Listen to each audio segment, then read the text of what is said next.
حي على الفلاح.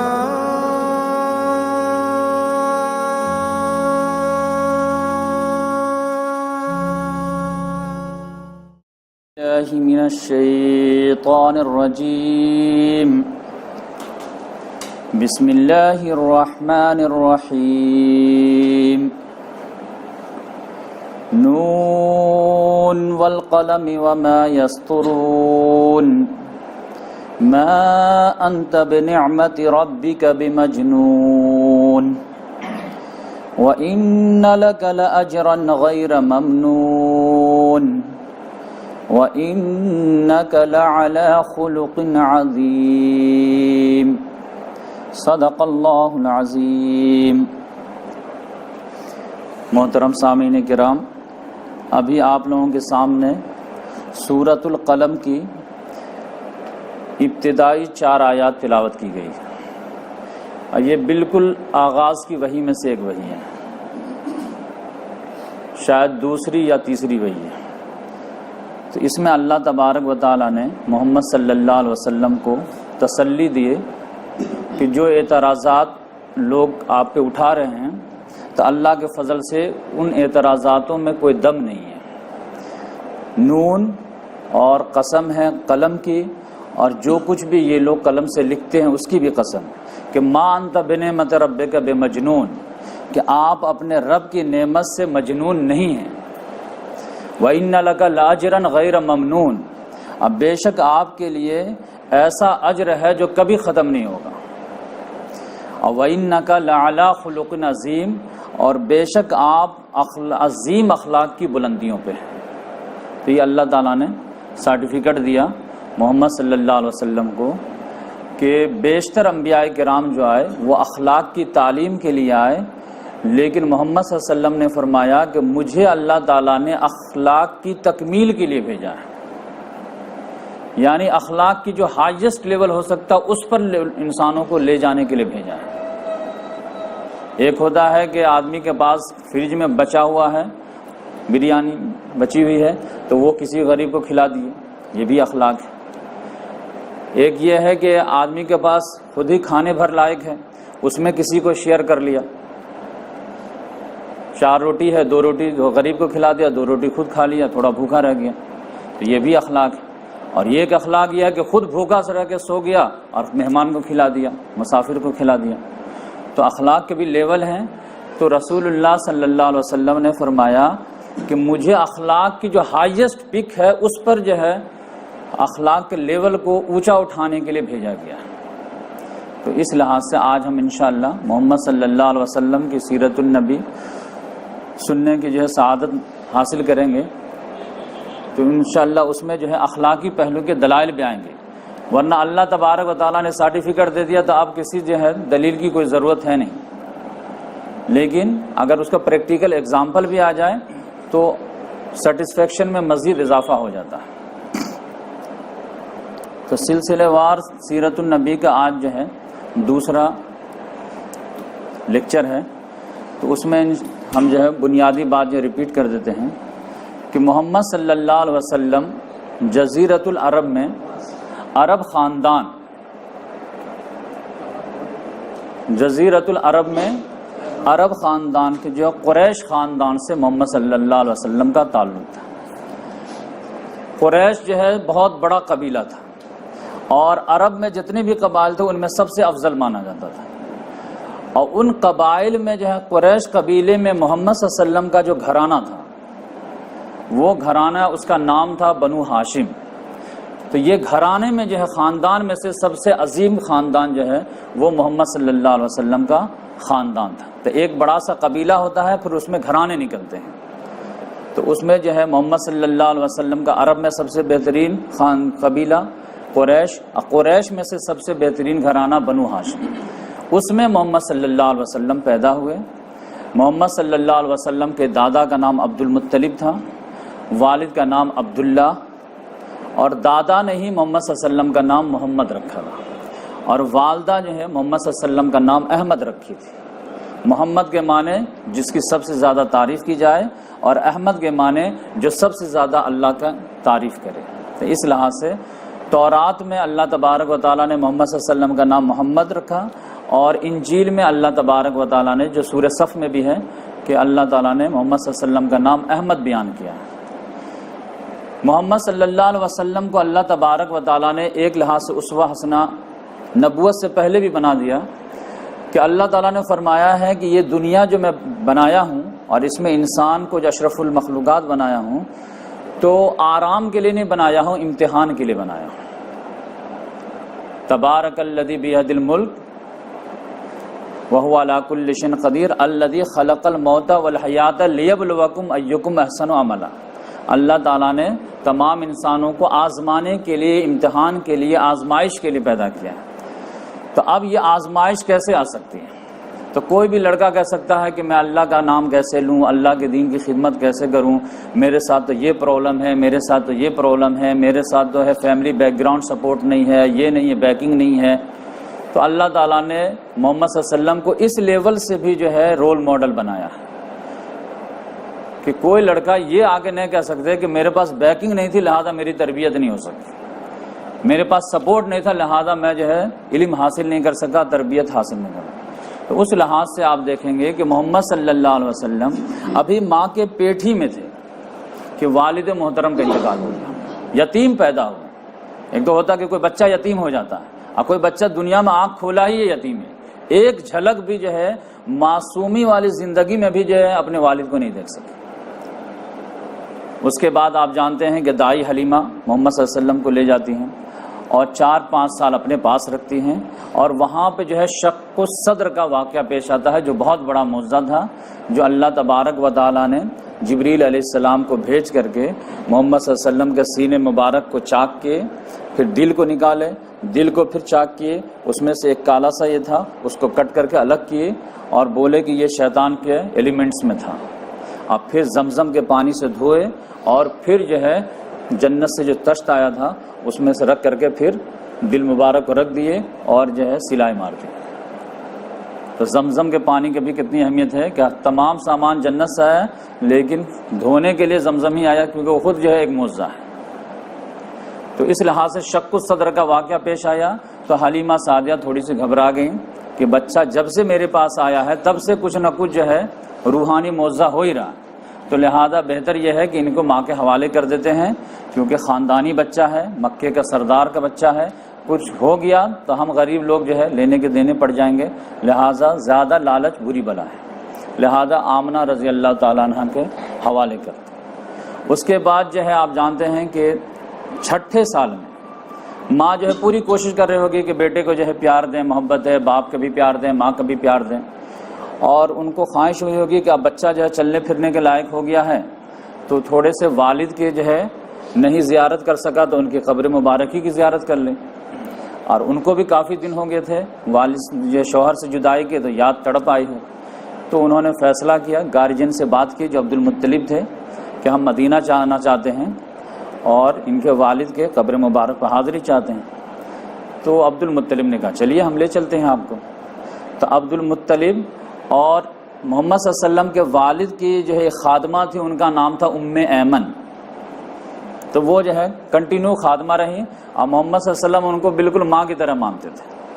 اب بعد میں جو ہے ان کی شادی جو ہے اپنے منہ بولے بیٹے زید بن حارثہ سے کر دی، لیکن جب شادی کے وقت آئی تو انہوں نے محمد صلی اللہ علیہ وسلم نے جو ہے ایسا جملہ ہی بولے کہ زید بن حارثہ جوان ہونے کے باوجود فوراً تیار ہو، بولے کہ جو آدمی جو ہے جنتی عورت سے شادی کرنے کی نیت رکھتا ہو تو ام ایمن سے شادی کر لے، یہ سرٹیفکیٹ۔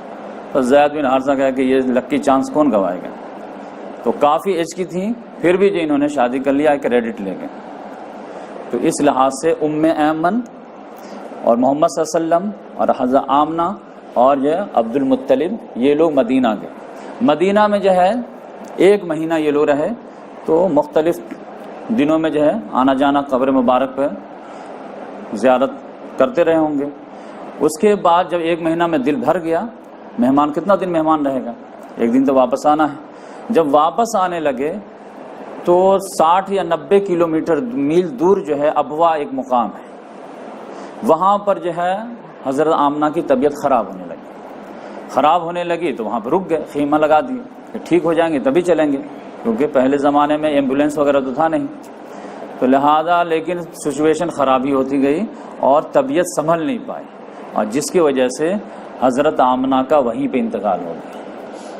اب سچویشن آپ جو ہے تصور میں لائیے کہ ایک چھوٹا سا ننھا سا بچہ 6 سال کا، اور اس نے والد کی شفقت نہیں پایا، اور ماں جو دونوں کو پوری کر رہی تھی، اب وہ جو ہے سو گئی تو اب اٹھ ہی نہیں رہی ہے، تو بچہ جو ہے معصومانہ انداز میں کیسا کیسا سوال کیا ہوگا، ام ایمن کو کس کس طرح سے سوالات سے جھنجھوڑا ہوگا کہ امی بول کیوں نہیں رہی ہے، امی اٹھ کیوں نہیں رہی ہے، امی جا کیوں نہیں رہی ہے، یہاں پہ کیوں سوئی ہے، اور وہ دادا اور ام ایمن جواب دے رہے ہوں گے، بہلا رہے ہوں گے، پھسلا رہے ہوں گے، تو وہیں پہ ان کو دفن کر دیا گیا۔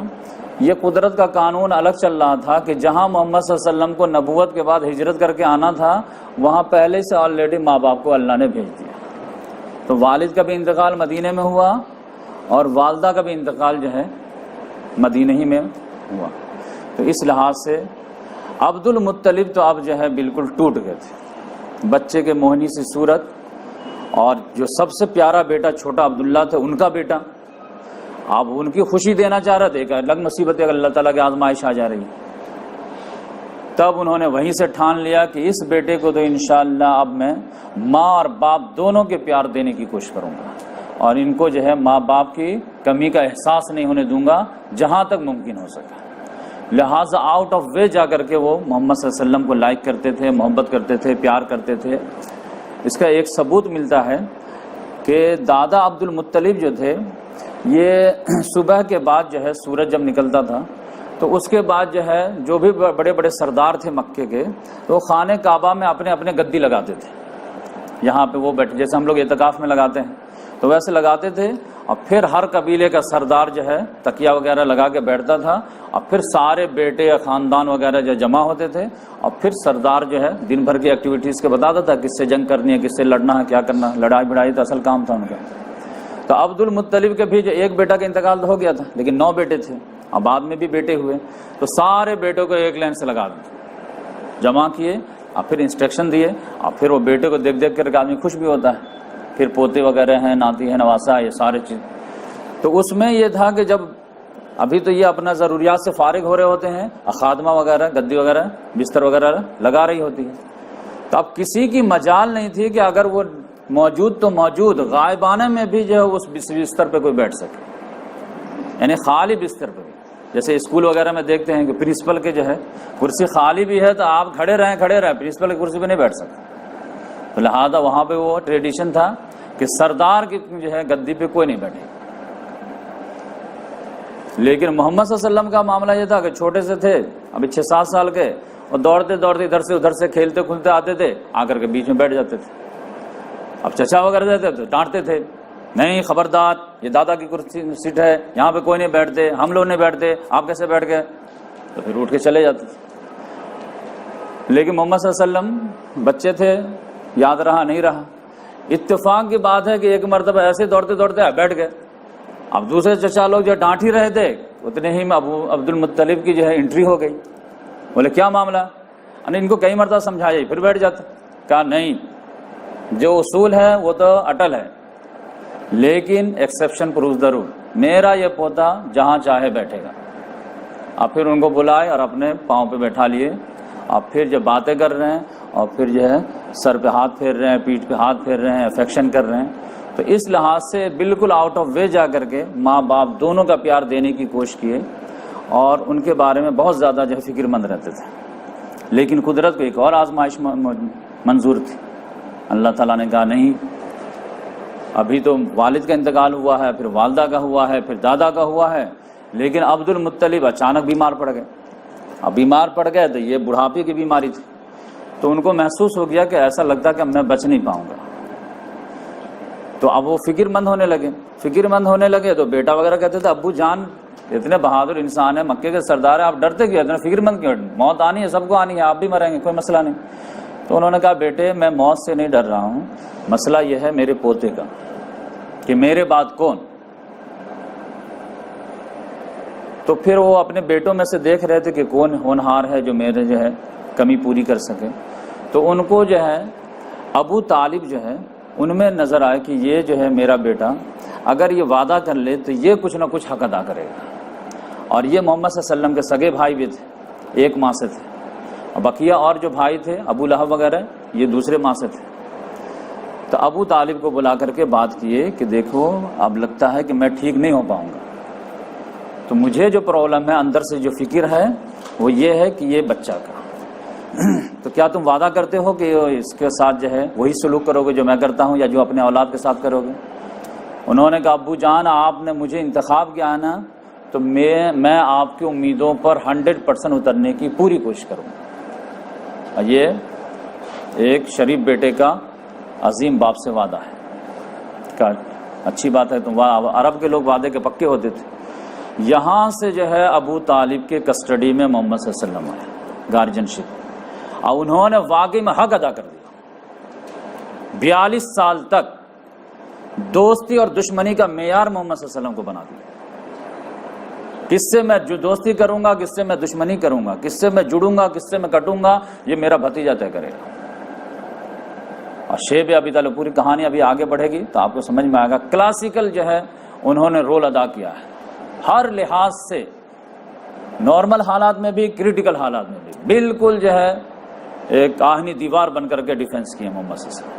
ایمان نہیں لائے لیکن ڈیفنس میں تو اتنا احسان ہے ہم لوگوں پہ کہ ہم لوگ ان کا احسان چکا نہیں سکتے جو ہمارے نبی کے ساتھ انہوں نے کیا ہے. اس کے بعد محمد عبد المطلب کا 8 سال کی عمر میں انتقال ہو گیا, وہ اللہ کے پیارے ہو گئے. اب ابو طالب کے ساتھ جو پرابلم تھا وہ یہ تھا کہ دل تو بہت اچھا تھا, نیچر کے بھی بہت اچھے تھے, لیکن جیب میں پیسہ نہیں تھا. غیر شریف ہونا الگ چیز ہے, انکم ہونا الگ چیز ہے. اور جو ہے کثیر الاولاد بھی تھے, تو خود ان کے جو ہے اپنی کمائی سے اپنے بچے کے جو پیٹ نہیں ہو پا رہا تھا. چاہے جائے کہ ایک ایڈیشن جو ہے ذمہ داری لے لیں, تو اب اس میں پریشانی. لیکن گھر میں کچھ بکا کچھ ہے نہ ہو, پہلے جو ہے بھتیجا کو مل جانا چاہیے کیونکہ ان کو ایز اے مہمان رکھتے تھے. لیکن محمد صلی اللہ علیہ وسلم تو محمد صلی اللہ علیہ وسلم ہے, اور چھوٹے بچے ہونے کے باوجود بھی بھانپ جاتے تھے, تو وہ فوراً جو ہے شیئر کرنے کی کوشش کرتے تھے. اسی بھانپنے میں جو ہے محمد صلی اللہ علیہ وسلم آگے چل کر کے پتہ چلے گا کہ محمد صلی اللہ علیہ وسلم کتنے جو ہے احساس سے بھی ڈیولپ تھے. لیکن یہ 12 سال کی عمر میں آپ دیکھیں گے کہ چچا ابو طالب جو ہیں وہ سوچے کہ ہمیں جو ہے بزنس کے لیے جانا ہی پڑے گا. اور مکے والے جو ہے عام طور سے بزنس مین ہوتے تھے, سردیوں میں یمن جاتے تھے اور گرمیوں میں یہ لوگ شام جاتے تھے. امپورٹ اور ایکسپورٹ کی بزنس تھی. لإلاف قریش ایلافہم رحلۃ الشتاء والصیف فلیعبدوا رب ھذا البیت الذی اطعمهم من جوع وآمنهم من خوف. کیونکہ ان کے قافلے کو کوئی ٹچ نہیں کرتا تھا, کیونکہ یہ خانہ کعبہ کے متولی ہوتے تھے, اور سارے عرب کے قبائل کے ایک ایک بت خانہ کعبہ میں رکھے ہوتے تھے. لہٰذا ان کو ایک ایج حاصل تھا, ان کے قافلے کو کوئی نہیں چھڑتا تھا, بقیہ سارے قافلے لٹ لے جاتے تھے. تو یہ تو آرام سے گرمی میں بھی تجارت کرتے تھے, سردی میں بھی کرتے تھے. تو جب ابو طالب پہ پریشر زیادہ آیا فائنانس کا, تو انہوں نے سوچا کہ ایک وزٹ شام کا کر آتے ہیں, کچھ نہ کچھ جھڑ جائے گا پیسہ. لیکن پتہ چلا کہ یہ بچہ کا کیا ہوگا, کیونکہ شام جانا ہے اور آنا تو کم سے کم 2-3 مہینے تو لگیں گے ہی. تو اب وہ ڈیسائیڈ ہی نہیں کر پا رہے تھے کہ محمد صلی اللہ علیہ وسلم ساتھ میں لے کے جائیں یا نہ لے کے جائیں. لیکن بالآخر انہوں نے جو ہے ڈیسائیڈ کیے کہ محمد صلی اللہ علیہ وسلم کو لے ہی کے جاتے ہیں, کسی کے رحم و کرم پہ چھوڑیں گے, پتہ نہیں کیا کیئر کرے گا نہیں کرے گا, دل بیٹھ جائے گا تو پھر آنے کے بعد کیا ہوگا. تو بولے بیٹا چلو گے کیا, کہاں. اور محمد صلی اللہ علیہ وسلم نیچرلی انداز میں آپ سمجھیے کہ اپنے وقت سے 2-3 سال آگے تھے. جیسے کہتے ہیں آج کے زمانے میں بچے فاسٹ ہیں, تو فاسٹ جو موبائل چلا لیتے ہیں یہ ہیں, تو محمد صلی اللہ علیہ وسلم بھی 1-2 سال جو فاسٹ تھے. یعنی 5 سال کا بچہ جو سوچتا ہے تو وہ 4 ہی سال میں سوچنے لگتے تھے, قد کانٹھی سے بھی اور مینٹل لیول سے. تو سمجھیے کہ 12 سال میں وہ 14 سال کا رول ادا کر رہے تھے. تو اس لحاظ سے ابو طالب نے کہا بیٹا چلتے ہیں آپ بھی. کہاں چلیں گے, کیوں نہیں, آپ کے ساتھ تو جہاں بولے وہاں جائیں گے. تو اس لحاظ سے محمد صلی اللہ علیہ وسلم کو چچا ابو طالب لے کے شام نکلے. بصرہ کے مقام پر پہنچے ہیں تو ایک جو ہے وہاں کا راہب تھا, گرجا گھر تھا. گرجا گھر میں ایک راہب رہتا تھا. اس راہب کا نام تھا جرجیس. اور اس کا لقب تھا بحیرہ. وہ جو ہے اپنے چھپر پر بیٹھا رہتا تھا اور لوگوں کو ملنا ہے, سوال جواب کرنا ہے, مسئلے مسائل پوچھنا ہے, ان سے آئیے اور پھر نذرانہ دیجیے, جائیے. وہ اپنے لیٹرین باتھ روم اٹیچ وغیرہ پورا اپنا سسٹم ہے, وہ وہاں سے باہر نہیں نکلتا تھا اور وہ اللہ اللہ کرتا رہتا تھا. بہت پہنچا ہوا راہب مانا جاتا تھا. اتفاق کی بات ہے کہ وہ اپنے اوپر کے گدی سے اتر گیا. لوگوں کو لگا رہی آج کیا ہو گیا. تو پھر اس نے کہا دیکھو ایک قافلہ آ رہا ادھر سے, وہ سب کو بلا کے لاؤ. تو قافلے والوں کو بلا کے لایا گیا. اس میں چچا ابو طالب تھے اور پھر پورا قبیلہ تھا. جہاں ایک قافلہ جانے لگے تو سب ساتھ ہو جاتے تھے, تو 40-50 آدمی لوگ رہے ہوں گے. قافلے کو بلایا گیا. تو آپ دیکھیں یہ جو ہے سند کے لحاظ سے بہت مضبوط نہیں ہے. آپ کو پٹے تو قبول کر لیجئے, نہیں پٹے دماغ سے ڈیلیٹ مار دیجیے, کیونکہ حرام و حلال کے مسئلے میں بہت آتھینٹک حدیث لگتی ہے. بقیہ جو ہے سیرت میں جو ہے آپ کو ہر اسٹیپ پہ حدیث نہیں ملے گی, اصولی لحاظ سے ملے گی. بقیہ اس میں جو بیان کرے گا وہ رنگ بھرے گا. اور اگر جو ہے لیکن کوئی اصول سے ٹکرانے والی جو بات نہیں ہوگی. تو اس لحاظ سے چچا ابو طالب نے جو سوچا کہ کس لیے بلایا ہے, مجھے سمجھ میں بات نہیں آ رہی. پھر بھی سوچا بلایا تو جانا ہی پڑے گا, اس کا ایریا ہے. تو محمد صلی اللہ علیہ وسلم کو سامان کے پاس رکھ دیے کہ آپ چھوٹے ہیں تو آپ یہ سامان کے پاس رہیے, ہم لوگ مل کے آتے ہیں, کیا کس لیے بلایا ہے, پھر ہم لوگ چلیں گے آگے, یہ تو منزل ہماری نہیں ہے. تو وہ بحیرہ راہب جو فیس اسٹڈی کرنے لگا, ریڈنگ کے یہ بولے سب لوگ آ گئے آپ لوگ, ہاں سب لوگ آ گئے. پھر وہ فیس ریڈنگ کر رہا, سب لوگ آئے ہیں آپ لوگ, ہاں سب لوگ آئے ہیں جتنے بھی قافلے میں. لیکن وہ چہرہ جو تلاش رہا تو مل ہی نہیں رہا اس کو. پھر وہ کہہ رہا کہ سب لوگ آئے ہیں آپ لوگ. تو چچا ابو طالب غصہ آیا کہ بول تو رہنا کہ سب لوگ آئے ہیں. بس یہ ہے کہ ایک بچہ ہے, اس کو باہر سامان کے بعد جو ہے رکھ دیے ہیں نگرانی کے لیے. بقیہ جو بھی مرد حضرات ہیں وہ سب آپ کے پاس حاضر ہوئے ہیں. بولیے کیا کس لیے بلائیں. کہا ارے اسی کو تو میں تلاش رہا ہوں. اب بولنا کہ سب آیا ہوں, سب آیا. تب پھر محمد صلی اللہ علیہ وسلم کو بلایا گیا. بولے کہ یہ تو بچہ ہے تو اس کے لیے ہم بول رہے تھے کہ نہیں ہے, ہم لوگ سب آئے. بحیرہ راہب نے کہا کہ یہ بچہ نہیں ہے, یہ رحمت العالمین ہے, یہ سید للعالمین ہے. وہ سمجھ میں آتا ہے کچھ. تو ابو طالب نے کہا ہاؤ کین یو سے دس, کیف تقول ھذا, تم ایسا کیسے کر سکتے, یہ سید العالمین ہے, رحمت العالمین بنائیں گے. انہوں نے کہا ادھر آئیے. کرتا پیچھے سے ہٹائے اور دکھائے کہ یہ دیکھو یہ کیا ہے, مہر نبوت ہے. محمد صلی اللہ علیہ وسلم کے گردن کے نیچے ہڈی پہ ایک ایپل کا جو ہے, سیب کا جو ہے مہر جو ہے بال کالا ٹائپ کا بنا ہوا تھا, یہ مہر نبوت تھا. اور یہ جرجس نے کہا جو بحیرہ راہب تھا کہ ہماری کتابوں میں ان کی یہ علامت لکھی ہوئی ہے, تو آئیے ہم آپ کو دکھا دیتے ہیں. تو چچا ابو طالب نے کہا کہ آپ اتنی دور سے کیسے دیکھ لیجئے کہ ان کے, یہ تو ابھی دکھا رہے ہیں نا آپ ہم کو, تو وہاں سے کیسے دیکھے آپ. تو اس نے کہا کہ میں جو اپنے کھڑکی سے جو ہے جالے سے جو میں دیکھا, تو جب آپ لوگ کا قافلہ گزر رہا تھا تو کوئی شجر کوئی حجر ایسا نہیں تھا جو اس بچے کو سجدہ نہ کر رہا. اور یہ شجر حجر انبیاء کرام کے علاوہ کسی کو نہیں جھکتے. تب میں بلوایا کہ بلاؤ. کہا یہ معاملہ ہے. تو وہ لوگ تو در یتیم سمجھ رہے تھے. تو بولے کہ میرا ایک مشورہ ہے, اگر اچھا لگے تو قبول کیجئے, نہیں لگے تو آپ کی مرضی, کہ اس کو آپ شام لے کے مت جائیے, ورنہ میں تو وہ پورا جو شجر حجر کا معاملہ دیکھا اور یہ نبوت کا مہر دیکھا, یہ شام پہنچے گا نا تو یہودی لوگ اس کے چہرے سے پہچان جائیں گے یہ نبی کا چہرہ ہے, یہ فیوچر میں نبی ہونے والا ہے. اس کو تو وہ لوگ قتل کر دیں گے جب سنیں گے کہ ہمارے خاندان میں نہیں ہوا ہے اور اسماعیل خاندان میں ہوا. تو آپ رسک مت لیجیے, اس بچے کو واپس کریں. ابو طالب نے سوچا کہ بھائی اتنے دور سے جو قافلہ لے کر کے آئے ہیں, خرچہ ہو گیا, ایسے غریب آدمی ہیں, غریبی ماٹا گیلا میں کیسے کر سکتا ہوں, گھر میں جا کے کیا جواب دیں گے. کہا نہیں تو پھر اتنا بڑا رسک لیں گے تو آپ ہی جانیے. تو پھر انہوں نے بیچ کا راستہ نکالے کہ نہیں ہم کو تو جانا ہی پڑے گا قافلہ لے کر کے شام, کیونکہ ہم کو پیسے کی ضرورت ہے, کچھ خریدیں گے تبھی کھائیں گے. ہاں یہ کرتے ہیں کہ تمہاری بات میں بھی دم ہے, میں بھی جب بچے کے ساتھ رہتا تو محسوس کر رہا ہوں کہ الگ ہی ٹائپ کا بچہ ہے. تو 2-3 غلام کو کہہ دیا کہ بھائی تم ان کو لے کے چلے جاؤ مکے حفاظت سے, اور ہم لوگ لیکن کاروبار سامان لے کر کے ہی آئیں گے. تو اس طرح سے یہ معاملہ جو ہے شروع دن سے ڈیولپ ہونا شروع ہو گیا, اور چچا ابو طالب کو محسوس ہونا شروع ہو گیا. پھر محمد صلی اللہ علیہ وسلم جو ہے 14-15 سال کے ہوئے تو وہ محسوس کر رہے تھے کہ چچا ابو طالب تو بیٹے سے زیادہ مجھے لائک کر رہے ہیں, لیکن جیب کی کنڈیشن ایسی ہے کہ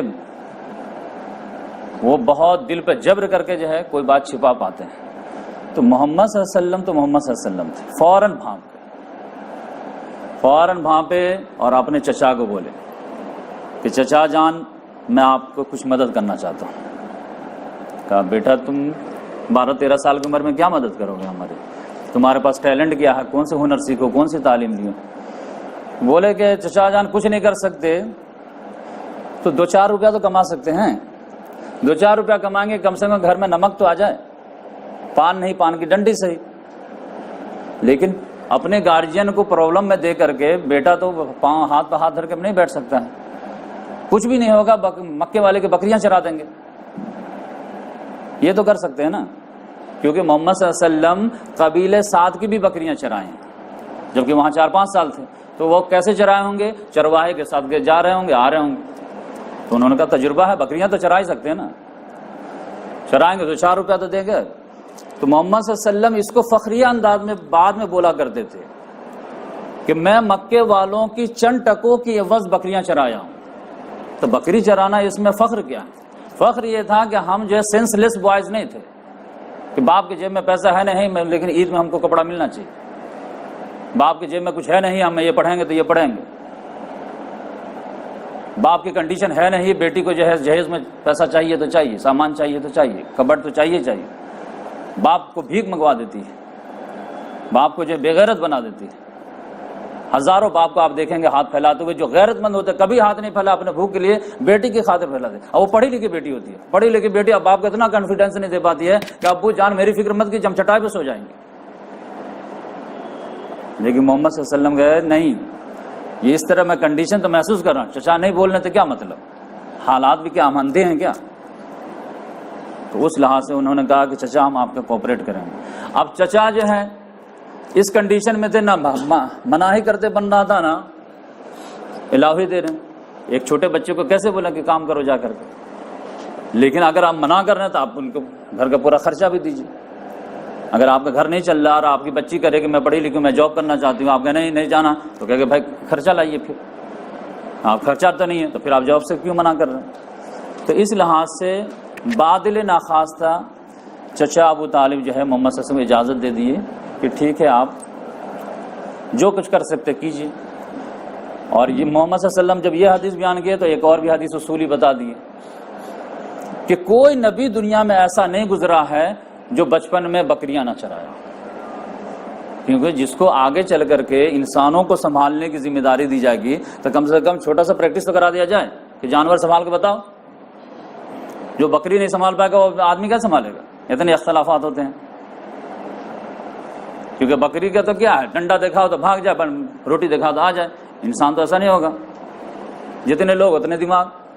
تو اس لحاظ سے اللہ تعالیٰ پریکٹس کرا دیتے. اور اسی سے یہاں پتہ چلا کہ اسلام میں کوئی بھی پروفیشن نہ گھٹیا ہے نہ افضل ہے سوائے ایک پروفیشن. اب وہ ایک پروفیشن کیا ہے؟ بھیک مانگنا. بھیک مانگنا جائز ہے لیکن لائق نہیں ہے اسلام. کوئی آدمی حالات سے مجبور ہو گیا ہے تو وہ جو ہے بھیک مانگ سکتا ہے, پیٹ بھر سکتا ہے, لیکن یہ پروفیشن اس کو بنا لینا اللہ تبارک و تعالیٰ نے اس کو لائق نہیں کیا. لیکن بقیہ کوئی اگر موچی بھی ہے اور اگر اس کو گھٹیا نگاہ سے دیکھ رہے ہیں تو آپ سمجھیں مجرم نمبر 1 ہے, کیونکہ حلال روزی کما کر کے وہ اپنا جو کام کر کے پیٹ بھر رہا اور آپ اس کو گھٹیا سمجھ رہے ہیں. تو اس لحاظ سے کوئی بھی پروفیشن اور ہمارے یہاں جو عام طور سے جو لڑکے جاب لیس رہتے ہیں وہ 50% تو یہی معاملہ رہتا. یہ آپ کام کرتے نہیں, میں تو انجینئر ہوں, میں یہ کام کر ہی نہیں سکتا, یہ کام کر لیجئے, نہیں یہ تو میں ڈاکٹر ہوں, یہ تو کر ہی نہیں سکتا. بھائی روزی جیسے مل جائے, حلال روزی کمانا ہے, اللہ تعالیٰ نے ٹیلنٹ دیا. یہ پروفیشن میں دوسرا پروفیشن ہے, تیسرا پروفیشن. تو اس لحاظ سے محمد صلی اللہ علیہ وسلم مکے والوں کی بکریاں چرا کے چند قیرات جو ہے محمد صلی اللہ علیہ وسلم ارن کرتے تھے اور اپنے چچا کو سپورٹ کرتے تھے. یہ بہت بڑا مورل لیسن ہے اس میں. اس کے بعد جو ہے محمد صلی اللہ علیہ وسلم اپنے چچا وغیرہ کے ساتھ جو ہے جنگ میں بھی حصہ لیے. جنگ فجار جو ہے قریش اور ان کے ساتھ ایک قبیلہ کنانہ اور دوسرے اپوزٹ سائڈ جو ہے قیس اور اعلان، دونوں میں جنگ ہوتی تھی. تو 3-4 مرتبہ پہلے ہو چکی تھی. پھر ایک مرتبہ محمد صلی اللہ علیہ وسلم جب 14-15 سال کے تھے تو یہ جنگ ہوئی. تو اس میں محمد صلی اللہ علیہ وسلم براہ راست تو تلوار سے جو حصہ نہیں لیے لیکن تیر وغیرہ اپنے چچا وغیرہ کو تھما رہے تھے کہ یہ لیجیے ماریے دشمن. تو اس طرح حصہ لیے. اس کے بعد کچھ ہی دنوں کے بعد ایک واقعہ پیش آیا جو بہت بڑا واقعہ تھا. وہ تھا حلف الفضول کا. حلف مانے قسم کھانا، فضول مانے ایکسٹرا، یعنی ایکسٹرا جاب. ایک جاب ہے کہ ہمارے اوپر رسپانسبلٹی ہے کہ ہم اتنا کمائیں کہ اپنے گھر والوں کو روزی روٹی پہنچا سکیں، اور اس کے بعد ایکسٹرا ٹائم ملتا ہے تو پھر بیوہ مسکین کے لیے بھی غریبوں کے لیے کچھ کیجیے. 8 گھنٹہ اپنے گھر کے لیے کمائیے اور اس کے بعد جو ہے 1-2 گھنٹہ غریبوں کے لیے بھی کچھ کام کیجیے. تو حلف الفضول ایکسٹرا کام کے لیے حلف لینا. اس میں معاملہ کیا ہوا کہ ایک قبیلہ تھا زبیدی قبیلے کا ایک آدمی تھا. وہ مکے میں کپڑا وپڑا بیچتا تھا، سامان وغیرہ. آس بن وائل نام کا ایک آدمی تھا، اس نے کپڑا وغیرہ خرید لیا اس سے، لیکن اس نے کہا کہ پیسہ دیجئے تو جاؤ بعد مانا. ابھی یہ بعد مانا تھا، بعد ہی مانا. تو بیچارہ کہا کہ بھائی مجھے گھر جانا ہے تو مجھے جلد سے جلد پیسہ دیجئے میں گھر جاؤں. لیکن وہ ٹرکاتا چلا گیا. تو پھر اس نے جو ہے اپنے قبیلے والوں سے بھی بولا کہ بھائی، جس سے دوستی تھی، عدی سے بولا، دوسرے سے بولا کہ بھائی دلواؤ میرا پیسہ، تمہارا ایریا ہے. سب نے کہا کس نے لیا؟ تو کہا آس بن وائل نے. کہا ارے بھائی وہ ڈینجر آدمی، اس سے کون منہ لگے گا. تو کسی نے رسپانس نہیں دیا. تو پھر وہ جو ابو قبیس نام کا ایک پہاڑ تھا اس پہ چڑھ کر کے جو دہائی دینے لگا کہ مکے والوں یہ کیا ظلم ہے، جہاں پہ بیت اللہ ہے وہاں پہ انسانوں کے ساتھ یہ سلوک ہے، تاجروں کے ساتھ یہ معاملہ ہوگا تو دنیا جو ہے نشٹ ہو جائے گی، دنیا چل ہی نہیں پائے گی. تب جو ہے کچھ قبیلے کے لوگ جو ہے آس بن وائل کو تو دیکھ رہے تھے بہت تگڑا آدمی ہے. اکثر لوگوں کے دل میں آ رہا تھا کہ کچھ نہ کچھ کرنا چاہیے ظالم آدمی سے. باہر کا ایک آدمی آیا ہے اس کو ستا رہا، لیکن ہر آدمی سوچ رہا تھا کہ اس سے کون لڑے. تو بھائی اکیلے نہیں لڑ سکتے تو 10 آدمی مل کے تو لڑ سکتے. اگر اس کے پاس 5 بیٹا ہے تو آپ 10 آدمی ہو جائیے، 10 آدمی مل کے 5 کے تو دبا سکتے ہیں نا. تو اس لحاظ سے 5 قبیلے والے ایک گھر میں جمع ہو. اس میں جو ہے قبیلہ جو بنو ہاشم، بنو عبد المطلب، بنو اسد بن عبد العزا، بنو زہرہ بن کلاب اور بنو تیم بن مرہ، یہ 5 قبیلے والے جو ہے یہ زبیر بن عبد المطلب جو محمد صلی اللہ علیہ وسلم کے چچا تھے وہ دوڑ دھوپ کیے. اب بولے کہ جو ہے ایک جمع ہوں گے اور ہم لوگ میٹنگ کریں گے. تو کن کا گھر انتخاب ہوا؟ عبداللہ بن جدعان رضی اللہ تعالیٰ. ان کے گھر پہ سب لوگ جمع ہوئے اور سب کو جو ہے کال کیے کہ جمع ہوئیے. لوگوں نے کہا بھائی کیوں جمع کیے آپ لوگ؟ تو کہا کہ دیکھیے وہ بیچارہ کم سے مظلوم جو ہے کس کو جو ہے ہاتھ جوڑ کے فریاد کر رہا ہے اور کوئی اس کا رسپانس نہیں دے رہا. یہاں تک وہ پہاڑ پہ چڑھ کر کے جو ہے اس نے یہ کہا. تو اب تو یقینی بات ہے کہ ہم اکیلے نہیں لڑ سکتے لیکن پورا قبیلہ مل کے تو دبا سکتے ہیں، مظلوموں کا حق دلا سکتے ہیں، ظالم کو روک سکتے ہیں. تو سب نے کہا ہاں یہ تو ظلم ہے، یہ تو ظلم ہے، یہ تو ظلم ہے. اور ایک دوسرے کا سپورٹ ملا تو سب لوگ تیار ہو گئے. تیار ہوئے تو پھر آس بن وائل کو بلائے. اب بولے ادھر آ، تم اس کا پیسہ دیتے کہ نہیں دیتے؟ سب کا جب تیور دیکھے تو اس نے کہا بھائی جلدی سے دیتا ہوں. تو وہ دیے. محمد صلی اللہ علیہ وسلم بولتے ہیں کہ خوش قسمتی میری کہ میں بھی اس میٹنگ میں تھا.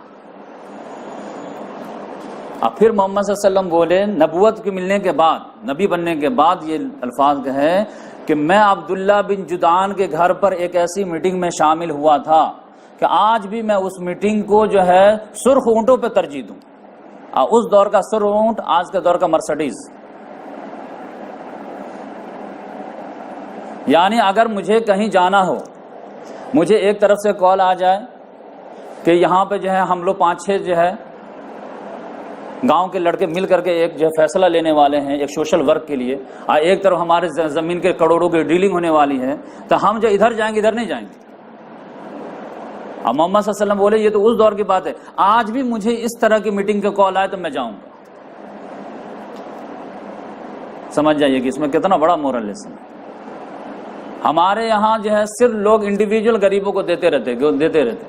بھائی غریبوں کو بھوک مٹا دینا، غریبوں کو کپڑا پہنا دینا یہ بہت اچھی بات ہے، لیکن غریب جو ظلم کے جو ہے چکی میں پس رہے ہیں وہ ظالم کا ہاتھ کون پکڑے گا؟ ظالموں کے ظلم سے مظلوموں کا نجات کون دلائے گا؟ ظالم وہی ہوگا جو طاقتور ہوگا. آپ اکیلے نہیں کر سکتے تو آپ ٹیم تو بنا سکتے.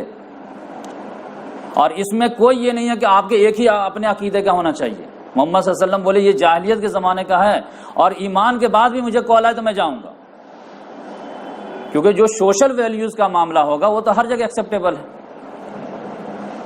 کوئی کسی کو دھوکہ نہ دے، کوئی کسی کو جو ہے دبائے نہیں، کوئی کسی کا ہڑپے نہیں، یہ تو ہر جگہ ہے.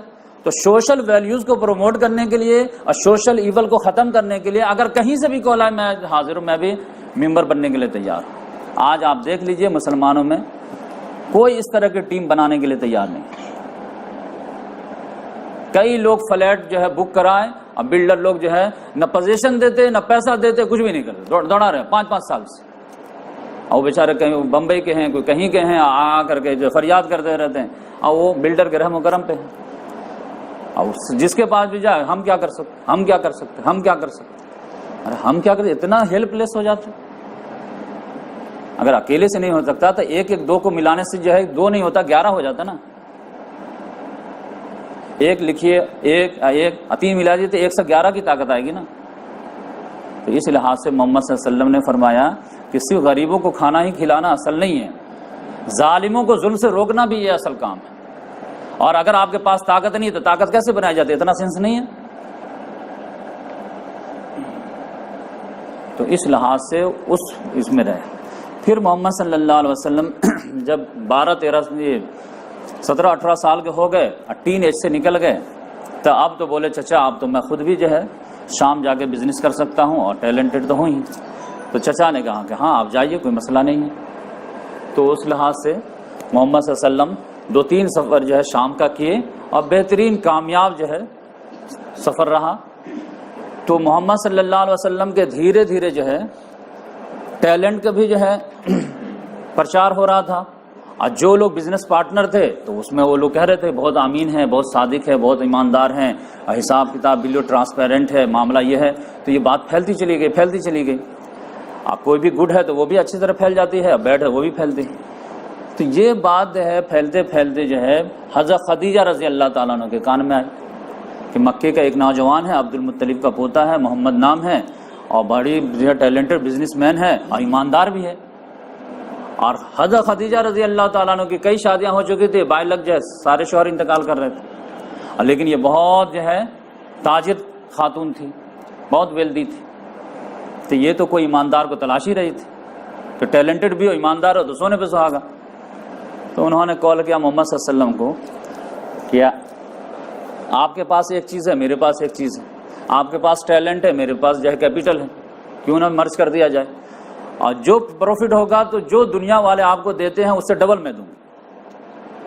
محمد صلی اللہ علیہ وسلم نے کہا مجھے بھی کیا ہے. محمد صلی اللہ علیہ وسلم فوراً اوکے کر دیا. لیکن محمد صلی اللہ علیہ وسلم نے کہا کہ اگر آپ جو ہے مجھے ڈبل دینے کا ارادہ کی ہیں تو حل جزاء الاحسان الا الاحسان، اگر میرے ساتھ آپ اچھا کریں گے تو میں تو آپ کے ساتھ اچھا کرنے کی کوشش کروں گا. وہ جتنا کیپٹل لے کر کے گئے تو عام طور سے جو دوسرے لوگ لے کے جاتے تھے تو جتنا بینیفٹ لے کے آتے تھے اس کا 3 گنا لے کر کے آ گئے. یعنی 1 لاکھ روپیہ لے کے گئے ہیں تو اگر کسی نے 1 لاکھ پروفٹ لے کر کے آیا تو محمد صلی اللہ علیہ وسلم کو 60,000 دے دیے. تو محمد صلی اللہ علیہ وسلم اسی 1 لاکھ کو 3 لاکھ بنا کے لے کے آ گئے. تو اگر وہ 1 لاکھ بھی دے دیتی ہیں تو 2 لاکھ کا ان کو بینیفٹ آ گیا. بقیہ دوسرے لوگ جو لے کے کیپٹل گئے ہیں وہ جو ہے لاکھ روپیہ لے کر گئے، اس میں سے جو ہے 60,000 50,000 بھی دیے تو 85,000 پروفٹ آیا. تو محمد صلی اللہ علیہ وسلم نے اس لحاظ سے ان کے احسان کا بدلہ دیا کہ اگر ہم پہ آپ کو وشواس ہے اور اگر آپ ہم کو جو ہے عام لوگوں سے جو ہے ڈبل دیں گے تو میں بھی آپ کو ڈبل کر کے دکھاؤں گا. اور پھر جب بھیج رہی تھی تو انہوں نے کہا کہ یہ کیپٹل آپ کے حوالے ہے، بس یہ ہے کہ ایک غلام جو ہے اس کو آپ ایکسیپٹ کر لیجئے کیونکہ سفر وغیرہ میں آپ کو مدد کیا کرے گا، آپ کے جو ہے بیگ اینڈ بیگیج وغیرہ جو اٹھا دیا کرے گا. محمد صلی اللہ علیہ وسلم نے کہا ٹھیک ہے، لیکن ان کو اشارہ بھی کر دیے ہوں گے کہ تھوڑا اپنے حساب سے نگاہ بھی رکھیے، اخلاق کردار وغیرہ پہ بھی، امانت داری پہ جو سن رہی ہوں میں، تو یہ امانت داری کتنا ہے، اخلاق کیسا ہے۔ تو یہ جب محمد صلی اللہ علیہ وسلم جو ہے 4-5 مہینہ کے بعد رزلٹ لائے ہیں تو ٹیلنٹ تو شو ہی ہو ہی گیا کہ ڈبل کا ٹیبل ہو گیا۔ تو وہ تو مال سے اتنا متاثر نہیں ہوئی کیونکہ خود مالدار خاتون تھیں، لیکن جب میسرہ سے جو ہے پرسنل رپورٹنگ لی ہے، اب میسرہ نے جب جو ہے اخلاق کے جو ہے لچھے لگا دیے، تو ان کا اخلاق ایسا تھا، ان کا ویوہار ایسا تھا، اور یہ تھا وہ تھا کہ سمجھے کہ وہ بولتے چلے گئے یا سنتی چلی گئی یا دل میں بیٹھ گئے۔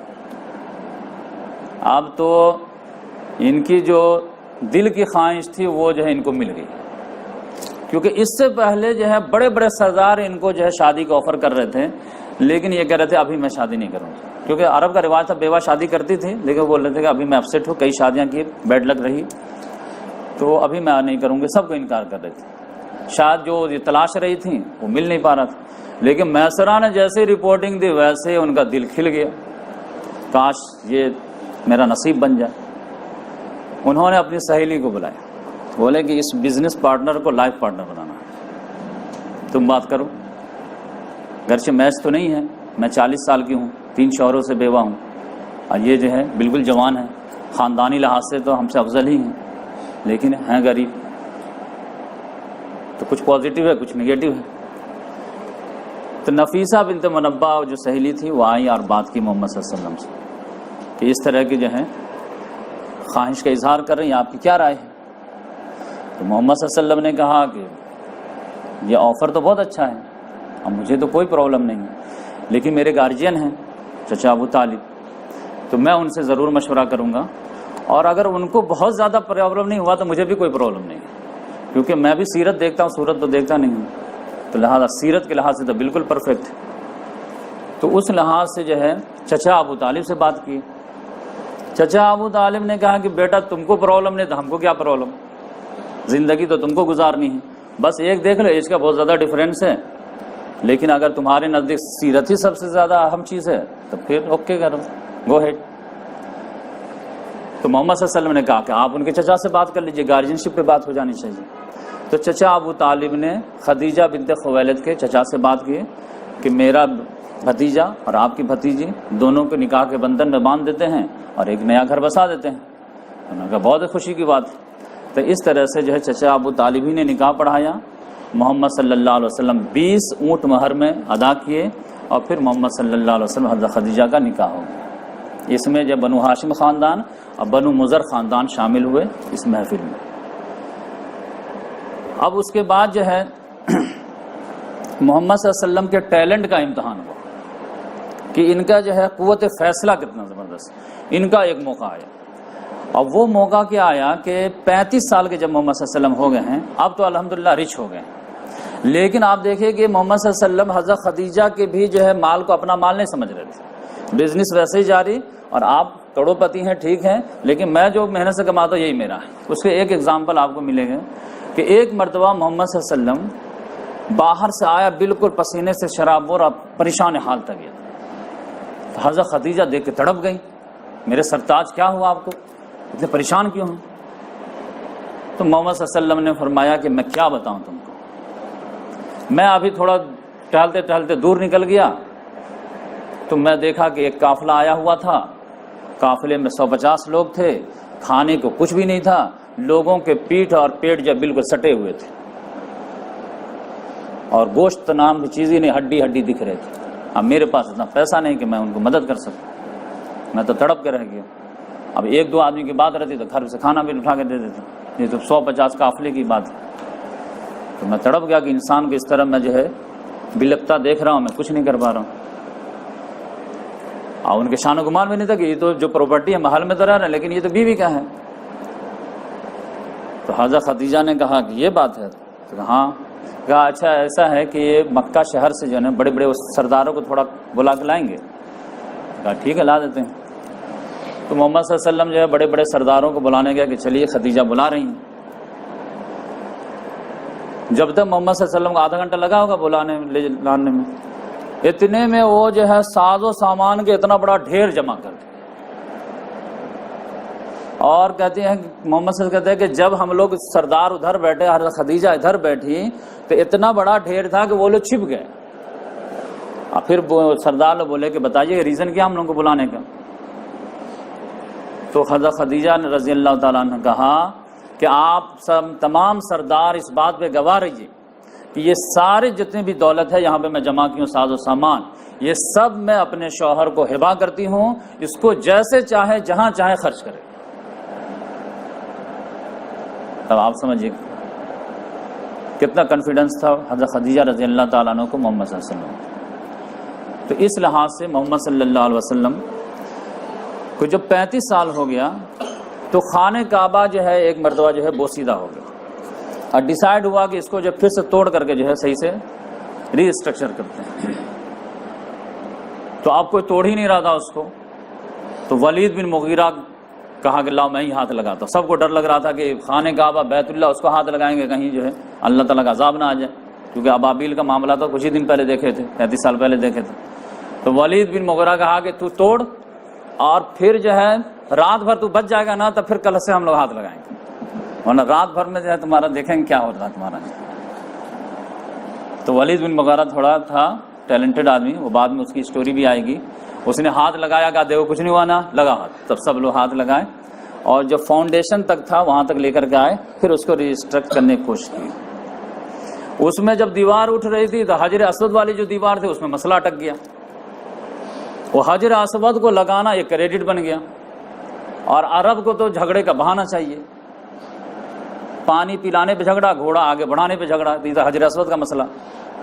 تو فوراً جھگڑا، نہیں میں لگاؤں گا تو میں لگاؤں گا، تو منہ سے بات نہیں ہوگی، تلوار فیصلہ کرے گا. ارے بھائی ایسے مر جائیں گے تو خانہ کعبہ کون بنائے گا. تو اس لحاظ سے جو ہے بنو امیہ کا ایک شخص تھا، اس نے فیصلہ کیا کہ دیکھو بھائی اس طرح لڑیں گے تو مر جائیں گے، نیک کام کے لیے جو ہے آپس میں خون خرابہ کیوں کریں گے. ایسا کرتے ہیں کہ دار الندوہ ان لوگوں کو پہلے سے بنی ہوئی تھی. اس میں کہا کہ دیکھو کسی کو پتہ نہیں چلنی چاہیے، کل صبح سویرے جو فرسٹ آئے گا نا کم گیٹ سے حرم کا اندر، اس کو ہم لوگ جج مان لیں گے، اب وہ جس کے بارے میں فیصلہ کر دے گا اس کو مان لیں گے. سب نے کہا ہاں اچھی بات، کیونکہ جو سب سے پہلے صبح سویرے آئے گا وہ نیک ہوگا، تبھی تو خانہ کعبہ میں آئے گا، ورنہ جو آرام والے رہتے وہ تو سوئے رہتے ہیں. تو اس لحاظ سے سب لوگ ہاں ایگری آگے. اب یہ رو رات بھر جو ہے دار الندوہ میں بیٹھ کر کے دیکھ رہے ہیں آرام سے کہ کون آتا، ڈر بھی رہے ہوں گے کہ پتہ نہیں کہ پاگل نہ آ جائے. تو پتہ چلا کہ کسی کا سب کو ریجیکٹ کر دیں. تو دیکھ رہے تھے کہ صبح ہونے کے بعد ایک سفید پوش آنا شروع ہوا. آیا ہے تو جب بالکل قریب آئے ہیں تو محمد صلی اللہ علیہ وسلم، سب لوگ چیخ پڑے، حاضر الامین رضینا حاضر محمد، یہ امین آ گیا، ہم لوگ راضی ہیں، یہ تو محمد ہیں. ان لوگوں کو تو ہم ہی لوگ سرٹیفکیٹ دیے ہیں صادق کا اور امین کا. ہاں تو صداقت ہے، یہ ہے. اب ٹھیک ہے، پھر ان کا قوت انصاف بھی دیکھ لیتے ہیں، ٹیلنٹ آف ججمنٹ بھی دیکھ لیتے ہیں. بولے بھائی ادھر آؤ، پہلے عبادت بعد میں کیجیے گا. کہا کیا مسئلہ، آپ لوگ رات میں پڑے ہوئے. کا مسئلہ یہ ہے کہ ہم لوگ تو بال بچ گئے ہیں خون خرابہ کرنے سے. ہم لوگ کل ہی ڈیسائیڈ کیے تھے کہ کل جو سب سے پہلے آئے گا اس کو ہم لوگ جج بنا لیں گے. ہمارا یہ مسئلہ حجر اسود کا، یہ ایگو کا مسئلہ بن گیا ہمارے قبائل کے سرداروں کا. تو آپ فیصلہ کیجئے کس کو، بتائیے ان میں سے کون حجر اسود لگائے. تو محمد صلی اللہ علیہ وسلم نے کہا سب لگانا چاہتے ہیں. ہاں سب لگانا چاہتے ہیں. دیکھیں آپ جس کو بولیں گے آپ کو ہم لوگ حکم مان لیں، آپ جس کو بول دیں وہ لگا دیں. محمد صلی اللہ علیہ وسلم نے کہا کہ سب کا دل رکھنا چاہیے. اپنا پگڑی کھولے، چادر وغیرہ تو لگاتے ہی تھے وہ لوگ، ایسے بچھا دیے. بولے حجر اسود کس پر رکھو، حجر اسود کو چادر پر رکھ دیے. بولے سردار وغیرہ کو 4-5 تھے جو بڑے بڑے، بولے کہ ایک کونا تم پکڑ لو، ایک کونا تم پکڑو، ایک تم پکڑ لو، ایک تم پکڑ لو، چلو اٹھاؤ. اٹھائے سب لوگ، لے کے آؤ. لے کر کے آئے دیوار کے پاس. جب دیوار کے بعد بالکل قریب لائے، محمد سے ہاتھ سے اٹھایا، ایسے لگا دیے. خوش، ہاں خوش. تو سب لوگ، محمد صلی اللہ علیہ وسلم کا اپنے ہاتھ سے نصب بھی ہو گیا اور سارے قبائل کے جو ہے خوشی بھی ہو گئی. تو اس طرح سے جب یہ قوت فیصلہ دیکھے تو سب لوگ بات واقعی میں جو ہے جو ہم لوگ بالکل کریٹیکل معاملہ تھا، سب کو ایسا فیصلہ کیا کہ سب خوش ہو گیا، اور ان کا بھی اپنا کام نکل گیا. اصل تو وہی رکھے لیکن ہم لوگ بھی خوش رہ گئے. تو اس لحاظ سے جو ہے یہ معاملہ ہوا. اب یہ ہمارے پاس 15 منٹ ہے. 15 منٹ میں جو ہے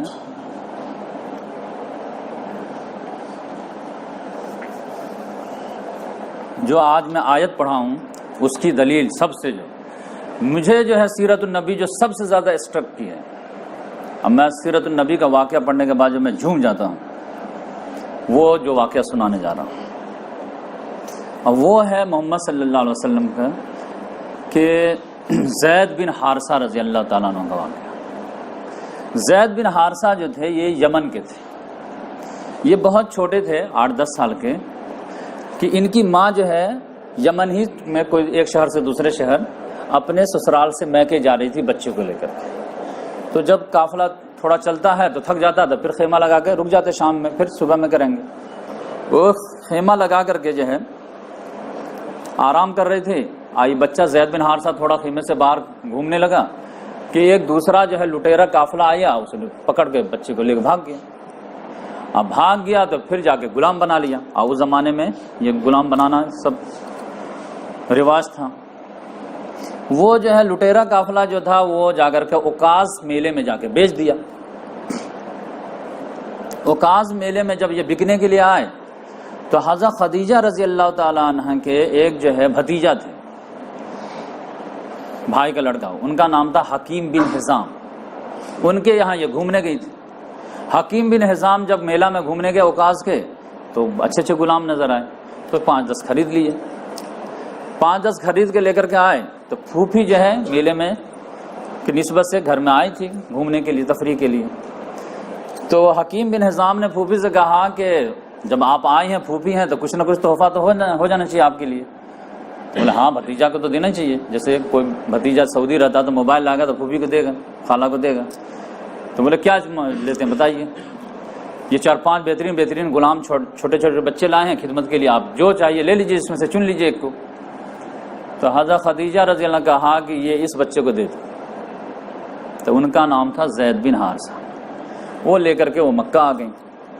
مکہ آئی ہیں تو جب محمد صلی اللہ علیہ وسلم سے شادی ہوئی ہے تو محمد صلی اللہ علیہ وسلم نے جب مہر میں 20 اونٹ دیے ہیں تو حضرت خدیجہ رضی اللہ تعالیٰ عنہ کا دل باغ باغ ہو گیا کہ پیسہ کم ہونے کے باوجود میری دل جوئی کے لیے انہوں نے 20 اونٹ دیا ہے، تو پھر میں بھی دکھاتی ہوں۔ انہوں نے وہ اپنا بہترین غلام کو ان کو گفٹ کر دی کہ میرے طرف سے یہ بچہ آپ کو گفٹ، یہ آپ کے ساتھ رہے گا اور آپ کی خدمت وغیرہ کیا کرے گا۔ محمد صلی اللہ علیہ وسلم نے کہا شکریہ، بہت بہت آپ نے دیے۔ تو اس طرح محمد صلی اللہ علیہ وسلم ان کو اپنے پاس رکھنے لگے اور سفر میں حضر میں ساتھ میں رکھتے رہے، اور یہ نبوت سے پہلے کا واقعہ ہے۔ تو زید بن حارثہ محمد صلی اللہ علیہ وسلم کے ساتھ خانہ کعبہ بھی جاتے تھے، آتے تھے، کچھ چائے پانی کا لانا ہے تو وہ بھی لے آئے۔ اور یمن والے جو ہے وہ حج کے موقع سے آ رہے ہیں، عمرہ کے موقع سے آ رہے ہیں۔ تو یہ سالبہ قبیلہ کے تھے، تو وہاں یمن کے کچھ لوگ جو ہے خانہ کعبہ میں حج وغیرہ کے لیے آئے۔ تو زید بن حارثہ جو ہے وہ باعث کے طور پہ کام کر رہے تھے، تو ایک دوسرے کی ملاقات ہو گئی۔ کہا زید، ہاں آپ چچا، ایسے مطلب گاؤں سماج کے۔ بولا تم یہاں زندہ ہو؟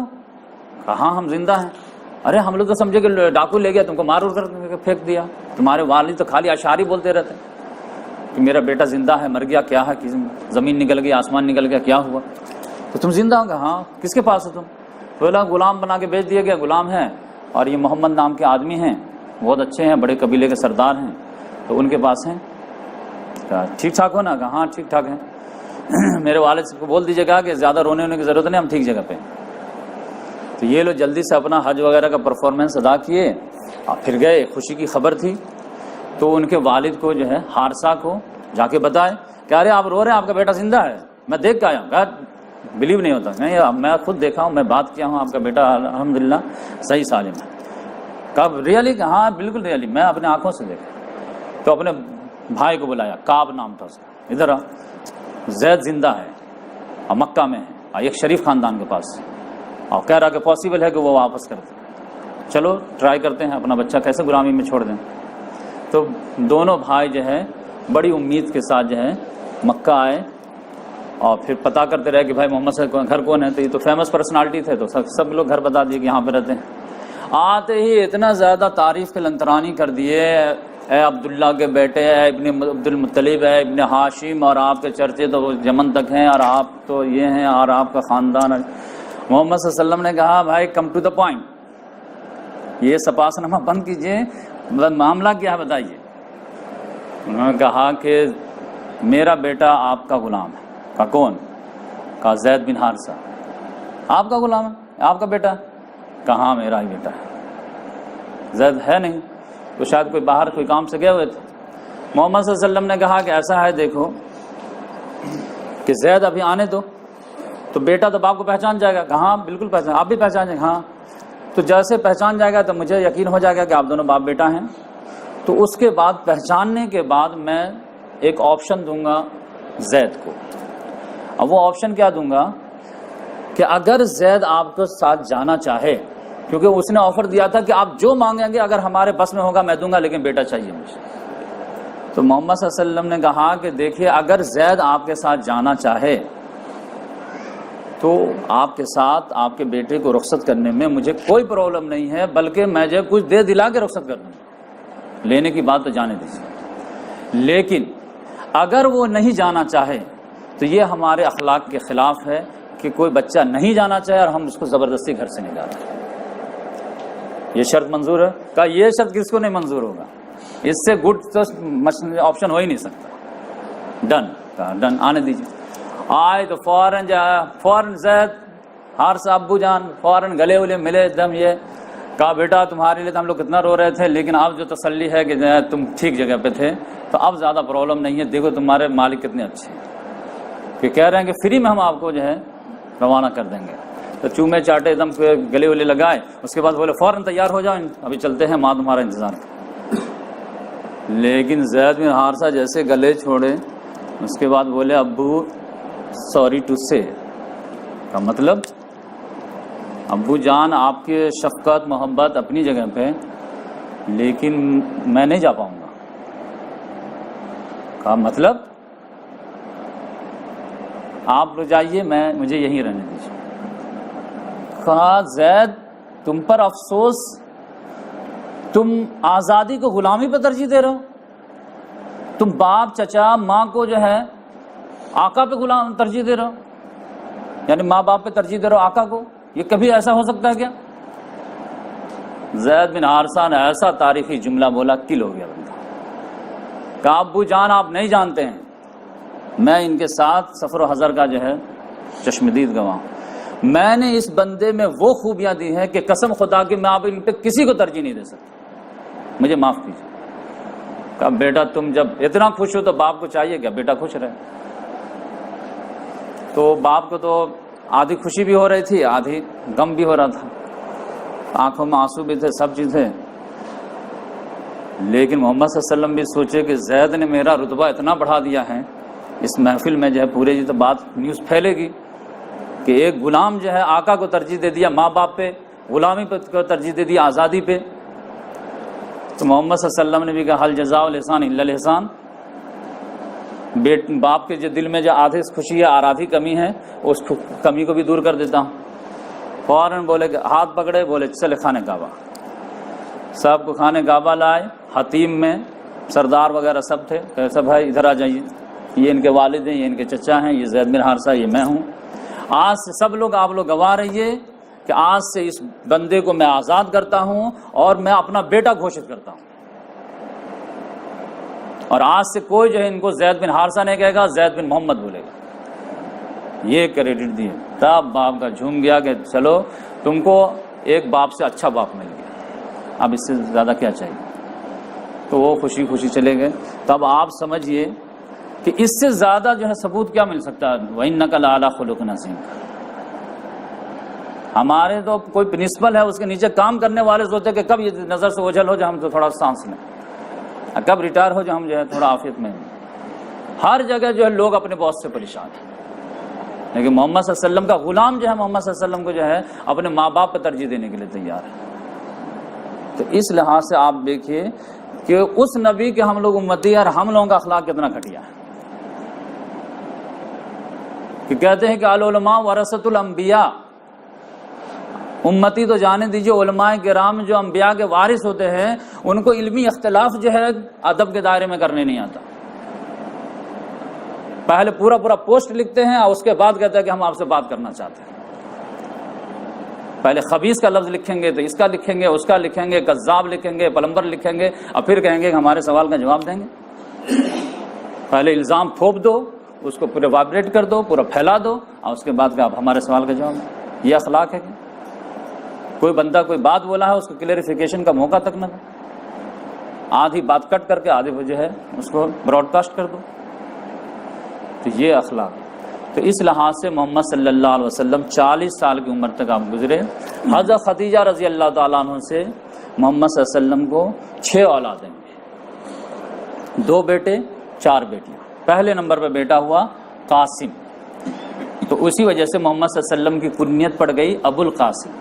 پھر اس کے بعد زینب، پھر اس کے بعد رقیہ، پھر اس کے بعد ام کلثوم، پھر اس کے بعد فاطمہ، اور پھر اس کے بعد عبداللہ جن کا لقب طیب طاہر تھا، اور پھر ایک اور بیٹا اللہ تعالیٰ نے دیا ابراہیم ماریہ قبطیہ سے۔ تو 3 بیٹے 4 بیٹیاں۔ لیکن قدرت کا کرشمہ کہ بیٹا پیدا ہو رہا ہے تو اللہ کا پیارا ہو جا رہا بچپن ہی میں۔ اب بیٹی جو اس معاشرے میں عیب مانی جاتی ہے تو وہ زندہ رہ جاتی ہے۔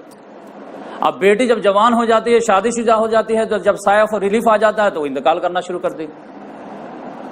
بیٹی پرابلم کب رہتا ہے؟ صرف شادی کا مسئلہ رہتا ہے۔ شادی ہو گئے تو بیٹی ہی تو سب سے زیادہ جو فیوچر کا جو ہے نعمت ہے، کیونکہ کوئی بھی بوڑھے باپ کو جو ہے جتنا بیٹی کی خدمت کرتی ہے وہ تو بیٹا تو نہیں کرتا، بیٹی تو کسی حال میں نہیں چھوڑتی ہے۔ تو اس لحاظ سے جو ہے بیٹی کی شادی ہو گئے تب تو اطمینان ہو جاتا ہے کہ اب ہمارے فیوچر کے ایک سیٹ تیار ہو گئے، یہ تو کسی بھی حال میں غریب بھی رہ کے ہم کو نہیں چھوڑے گی۔ لیکن پتہ چلا ان کی شادی ہو جا رہی ہے تو انتقال شروع ہو جائے۔ حضرت زینب رضی اللہ تعالیٰ انتقال کر گئی جوانی میں، حضرت رقیہ رضی اللہ تعالیٰ نے جوانی میں انتقال کر گئے، حضرت ام کلثوم جوانی میں انتقال کر گئے، حضرت ایک فاطمہ بچ گئی تھی وہ بھی 6 مہینہ کے بعد اللہ کی پیاری ہو گئی۔ تو یہ کتنی بڑی بڑی آزمائش سے اللہ تعالیٰ نے گزارا۔ تو اس طرح سے آزمائش سے گزارتے گزارتے اللہ تعالیٰ نے محمد صلی اللہ علیہ وسلم کو کندن بنا دیا۔ غم سے خوگر ہوا تو مٹ جاتا ہے غم، تاکہ بعد میں جب نبوت و رسالت کے جو ہے نتیجے میں جب غم آئیں گے نا تو آرام سے آپ جھیل سکیں۔ جو فائٹر ہوتا کراٹا مین ہوتا ہے وہ لوہا کیسے بن جاتا ہے؟ مار کھاتے کھاتے لوہا بن جاتا ہے۔ تو اس لحاظ سے اللہ قدرت نے محمد صلی اللہ علیہ وسلم کو اس لیول پہ تیار کیا، تو محمد صلی اللہ علیہ وسلم پھر 23 سال کے اندر میں پورا ریولوشن ہی کھڑا کر دیا۔ جو آدمی ایک دن کے لیے بھی اسکول مدرسہ نہیں گیا، نہ والد کا جو ہے امپریشن تھا، نہ والدہ کا تھا، نہ دادا کا تھا، کسی کا نہیں تھا، تاکہ کوئی یہ کہہ نہ سکے کہ ہماری تربیت کا نتیجہ جو اتنا ٹیلنٹڈ ہے۔ وہ یہ نہ کہہ سکتے کہ میرا اسٹوڈنٹ ہے اسی لیے اتنا کلاکار ہے، کہیں نہیں، بکریاں چرانے والا نبی امی ایک کریڈٹ بن گیا جو ڈیبٹ تھا۔ ہریجن کا بیٹا IAS بنتا ہے تو نیوز بنتی ہے کہ نہیں بنتی؟ تو ڈیبٹ کے ساتھ کریڈٹ دیا اللہ تعالیٰ نے۔ تو انشاءاللہ ہم جو ہے اس کے بعد جو ہفتہ آئے گا تو پھر نبوت کیسے ملی وہ پورا یہاں سے شروع کریں گے۔ تو اللہ تعالیٰ سے دعا ہے کہ اللہ تبارک و تعالیٰ ہم تمام کے دلوں میں محمد صلی اللہ علیہ وسلم کی محبت عظمت کو جو ہے انڈیل دے، اور محمد صلی اللہ علیہ وسلم کے نقش قدم پر چلنے کی توفیق عطا فرمائے۔ جو اللہ تعالیٰ نے کہا لقد کان لکم فی رسول اللہ اسوۃ حسنہ، تم لوگوں کے لیے رسول اللہ صلی اللہ علیہ وسلم کی زندگی میں بہترین نمونہ، بہترین اگزامپل ہے ہر معاملے کے لیے۔ تم کو آئیڈیل باپ بننا ہے، محمد صلی اللہ علیہ وسلم کو فالو کر لو۔ آئیڈیل ٹیچر بننا ہے، محمد صلی اللہ علیہ وسلم فالو کرو۔ آئیڈیل بھتیجا بننا ہے، محمد صلی اللہ علیہ وسلم فالو کرو۔ کامیاب بزنس مین بننا ہے، محمد صلی اللہ علیہ وسلم فالو کر لو۔ کامیاب امام بننا ہے، محمد صلی اللہ علیہ وسلم فالو کرو۔ کامیاب سپاہ سالار بننا ہے، اسٹیٹس مین بننا ہے، جج بننا ہے، کچھ بھی بننا ہے، ہر چیز میں لقد کان لکم فی رسول اللہ اسوۃ حسنہ۔ تو اسی بات پہ ہم آج کے درس مکمل کرتے ہیں۔ اللہ تعالیٰ سے دعا ہے کہ اللہ تبارک و تعالیٰ ہم تمام کو کہنے سننے سے زیادہ عمل کی توفیق عطا فرمائے۔ سبحان اللہ وبحمدہ، سبحانک اللہم ونشہد ان لا الہ الا انت ونستغفرک ونتوب الیک۔ جزاک اللہ۔